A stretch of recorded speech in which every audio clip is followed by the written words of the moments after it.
Dan pemirsa, jurnalis MGN Jessica Wulandari sudah bergabung langsung dari Bali. Jessica, selamat malam. Ya, Jessica, faktor keamanan menjadi prioritas yang terus dipantau, termasuk memberlakukan beberapa pembatasan di Bali agar tidak terlalu padat mobilitas masyarakat ya, di luar agenda KTT. Bisa Anda ceritakan dan jelaskan seperti apa kesiapan dari Bali jelang puncak dari KTT G20 sampai saat ini? Ya, Afi dan pemirsa, pemerintah menyatakan 99% siap untuk menyelenggarakan KTT G20 pada tanggal 15 dan 16 November pada pekan depan. Dan ini langsung disampaikan oleh Menko Marves yang sekaligus sebagai Ketua Bidang Dukungan Penyelenggaraan KTT G20, yaitu Luhut Binsar Panjaitan. Tadi dalam konferensi persnya ia menyampaikan kalau saat ini pemerintah sudah sangat optimis karena 99% siap menyelenggarakan KTT G20 pada pekan depan.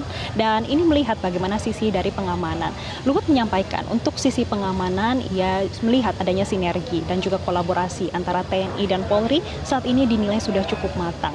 Dan di satu sisi untuk pengawasan serta pengamanan ini juga diperketat dengan adanya pemanfaatan dari digitalisasi, yaitu dengan menggunakan teknologi kamera face recognition yang mana ini akan dipasang di beberapa titik terutama yang berada di bandara dan juga di pelabuhan, sehingga ini bisa melihat siapa saja yang akan memasuki kawasan Bali terutama menjelang KTT G20, selama perhelatan KTT G20 dan juga pasca perhelatan KTT G20 yang akan diselenggarakan pada pekan depan, yang mana ini juga nanti bisa mendeteksi secara langsung setiap orang dan waktunya kapan dan juga di mana posisinya, dan ini dinilai cukup akurat untuk pengamanan nantinya selama KTT G20. Kemudian Afi, betul sekali sudah ada pembatasan yang dilakukan oleh pemerintah. Ini merupakan kerjasama antara pemerintah pusat dan juga pemerintah daerah, yang mana pemerintah daerah juga sudah mengeluarkan surat edaran untuk ada pembatasan aktivitas masyarakat. Aktivitas masyarakat saat ini dibatasi dengan adanya pemerintah yang meminta masyarakat untuk bekerja dari rumah dan juga anak-anak untuk beraktivitas sekolahnya ini dari rumah. Afi.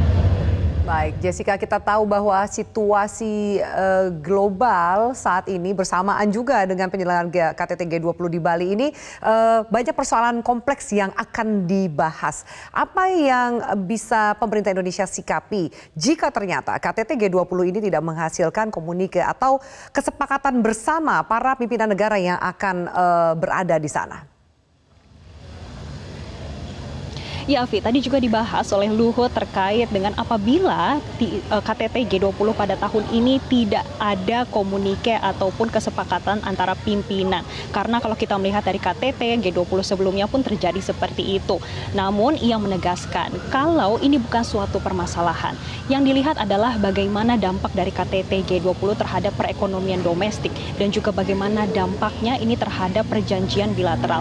Karena sampai saat ini ia menyampaikan Presiden Jokowi Widodo ini sudah memiliki request atau permintaan dari pimpinan negara anggota G20 untuk melakukan pertemuan bilateral, dan tentunya ini diharapkan membawa pemasukan tersendiri bagi Indonesia. Dan memang untuk saat ini, Afi, kita melihat ada beberapa sektor yang diuntungkan dengan KTT G20. Untuk saat ini tadi Luhut sudah menyampaikan ada dua terkait dengan bidang kesehatan dan juga bidang dekarbonisasi. Sedangkan di satu sisi ini juga akan melihat bagaimana kedepannya terkait dengan mangrove. Kemudian Afi, tadi Luhut juga sempat menyampaikan bagaimana kontribusinya terhadap PDB, yang mana pada kuartal 3 ini mencapai 7,5 triliun rupiah terhadap PDB karena adanya penyelenggaraan KTT G20. Kemudian di satu sisi untuk konsumsi rumah tangga sendiri tadi Luhut menyampaikan berkontribusi hingga 1,7 triliun rupiah kenaikannya. Memang ini untuk kita lihat bersama realisasinya pun sesuai dengan pertumbuhan ekonomi Indonesia yang dimana kuartal 3 berada di posisi 5,7% dan diharapkan adanya KTT G20 yang berjalan dengan kondusif ini memperlihatkan bagaimana posisi Indonesia yang strategis untuk perekonomian di negara G20. Demikian laporan kami dari Nusa Dua Bali. Kembali ke Anda, Afi. Baik, Jessica Wulandari, terima kasih atas informasinya.